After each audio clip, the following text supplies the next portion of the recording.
The text arrived 3 weeks before the wedding. Not a call, not even a real conversation. Don't miss the journey. Subscribe so we can grow, laugh, and learn together. Just a message. We think it's better if you don't come. I read it twice, searching for context. It might create tension, my sister added. Tension. That convenient word people choose when they don't want to say blame. I called her right away. What tension? I asked. She hesitated. You and Mom haven't exactly been getting along. I just want the day to stay peaceful. I haven't argued with Mom in months. That's not the point. Of course it wasn't. The real point was control. Weddings become carefully staged performances, and somehow I had become the unpredictable variable. So I'm uninvited, I clarified. It's not like that. It sounds exactly like that. A pause, then softer. I just don't want drama. There it was, drama, the label assigned to anyone who refuses to silently absorb disrespect. I didn't argue, I didn't plead, I didn't promise to behave. I simply said, okay. She sounded almost caught off guard. Okay? Yeah, it's your wedding. We ended the call politely. Too politely. When I told my fiancé, he looked at me like he'd heard wrong. She barred you from your own sister's wedding? Apparently, I'm a liability. He shook his head. So what do we do that weekend? I thought about it for maybe 10 seconds. We go somewhere better.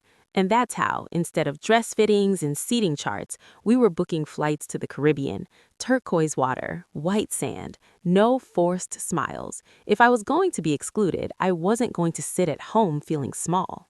The morning of the wedding, I woke up in a beachfront suite. Sunlight poured across the room. My phone buzzed relentlessly. The family group chat was overflowing with photos. Bridesmaids in matching robes, my sister radiant in lace. I silenced the notifications. We spent the day on a catamaran. Salt in the air, laughter, champagne, and at some points I felt something I hadn't expected. I wasn't sad. I wasn't angry. I was relieved.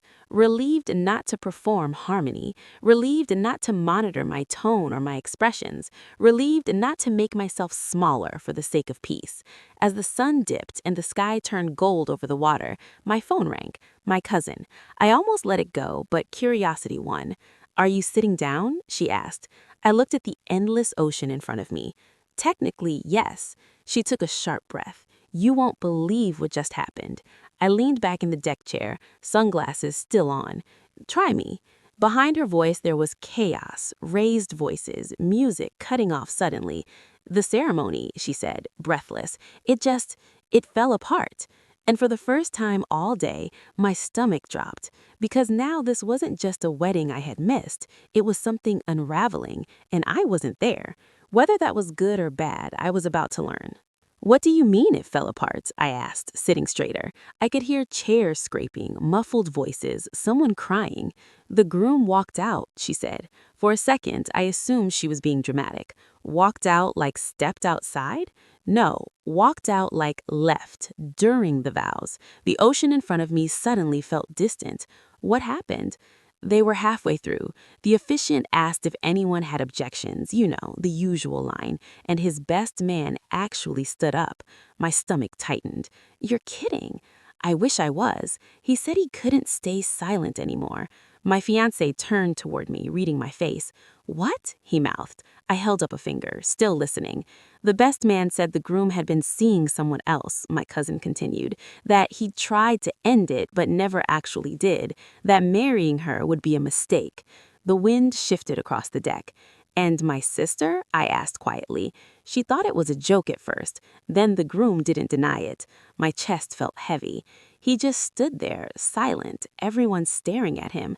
Then he said he needed a minute. He walked out, and he never returned. The music stopped, guests whispered. My aunt was arguing with the wedding planner. My mom was crying in the bridal suite. It's chaos, she added. I exhaled slowly. The irony wasn't subtle. I had been labeled the potential source of drama, and yet the only thing dramatic enough to shatter the ceremony had nothing to do with me. Are they canceling the reception? I asked. No one's sure. Some people are already leaving. I thanked her and hung up. For a moment, I stared at the horizon.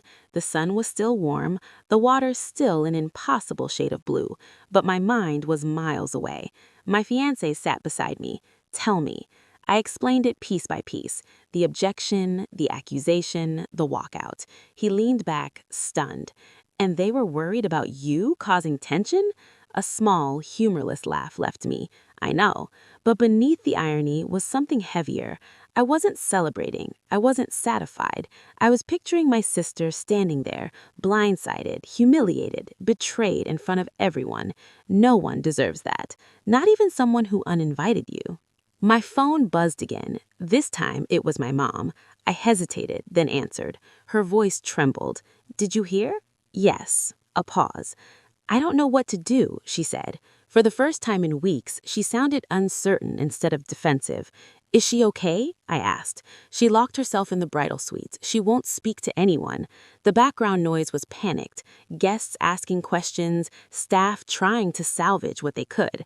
I told her we could still have the reception, my mom continued, almost pleading. Make it a celebration of her, but she won't come out. The image felt painfully human. The lace gown, the untouched cake, the empty altar. I can't believe this happened, my mom whispered.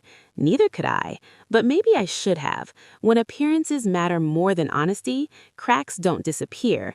They quietly widen until everything splits open. Do you want me to talk to her? I asked, before I could rethink it. My mom paused. She might listen to you.